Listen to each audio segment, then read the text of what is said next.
crianças! Olá, famílias! Todos bem? Esperamos que sim, viu? Hoje estamos aqui com as crianças do MG2 e trouxemos uma nova dobradura muito fácil e que estimula vocês a brincarem em casa. Hoje nós vamos dobrar um avião. Aqui, ó, já temos o aviãozinho pronto.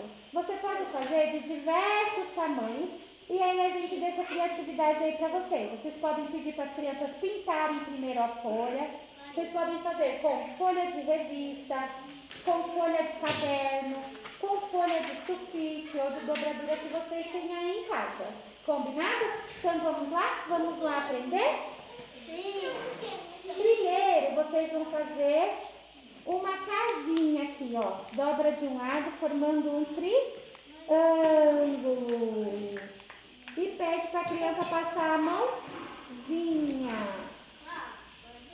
Ficando assim, as duas pontinhas. Pega uma pontinha, vem aqui, pega a outra pontinha e junto com essa pontinha, formando um triângulo. Agora, a gente vai dobrar no meio. Vai pegar essa ponta e juntar com a outra ponta. E pede para a criança passar a mão formando a dobradura. E vai ficar assim. Viu? Só dobrei no meio.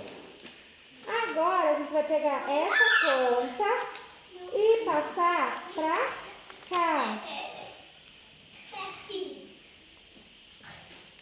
Levando ela até o final e fazendo uma outra dobradura. Pede para a criança ajudar vocês passando a mãozinha, tá bom? Do outro lado.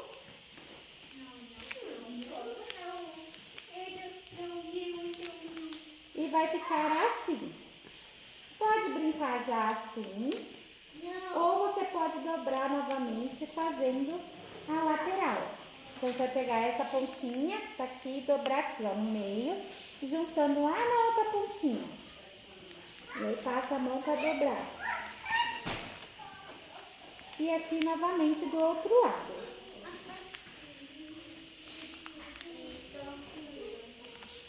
E está pronto o nosso avião. A gente abre. E agora é só brincar.